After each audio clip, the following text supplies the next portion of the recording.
Well, I got involved in scouting merely by going out and joining a local scout troop. I'd been running around with some of the boys who belonged there and thought that I would like to join. I very frankly was only with them for 3 months before I moved out of town, and I have a very hazy recollection of the troop and where it was located, and that is all I have. That and one boy with whom I worked with in some of the early advancement. Since I made Eagle in the minimum amount of time, apparently I was meeting the requirements at that time for tenure in rank.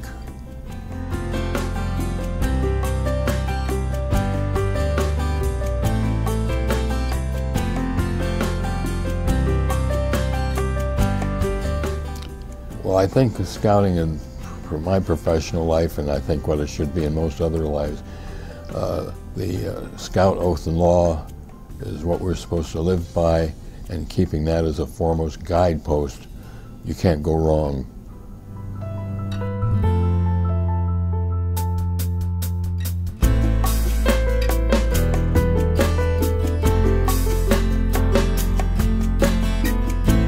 The question of living with the Scout Oath and Law did not originate with the 1910 format. It came into scouting in the United States in the mid-20s and has been there ever since under several designations, but it's still all the same thing. We are to live by the Scout Oath and Law. That is our guidepost.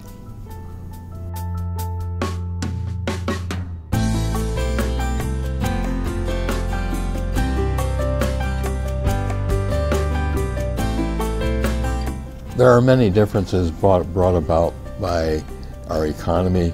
I think one of the major changes in it has been in the advancement program.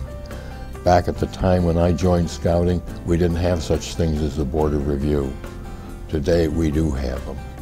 And it is a definitive time as to when you earn your rank. When I earned my rank is a question, when did I earn it? When I finished all the requirements, or when the badge was handed to me? Scouting has improved, but it's improved by the fact that changes were made in the requirements and various things that go on to meet the needs of the economy, to meet the needs of the people, and particularly of the boys who were in the movement.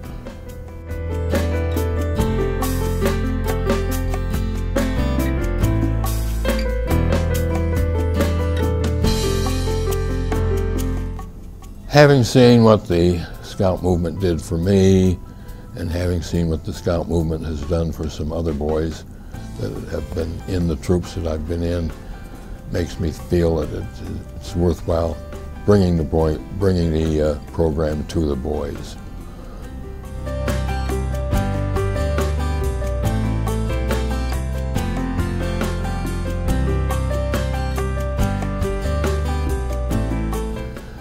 We had one boy who, as a tenderfoot, second-class scout, was a marvelous leader, but he directed his leadership towards devilish pranks.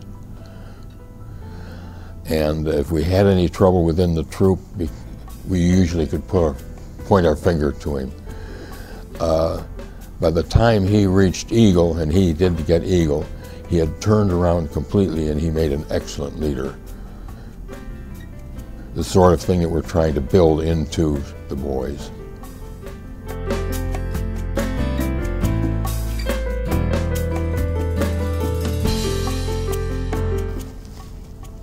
How deeply should one think of the Scout Oath and Law?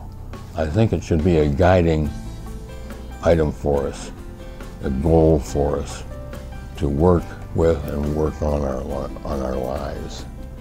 I've seen it in the boys that I've worked with. I've seen changes in their lives, particularly those who make the rank of Eagle, and I'd like to see it continue.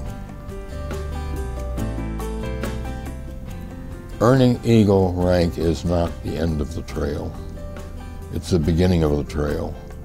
The beginning of our opportunity to give service to the community, to our fellow citizens, and to other youth.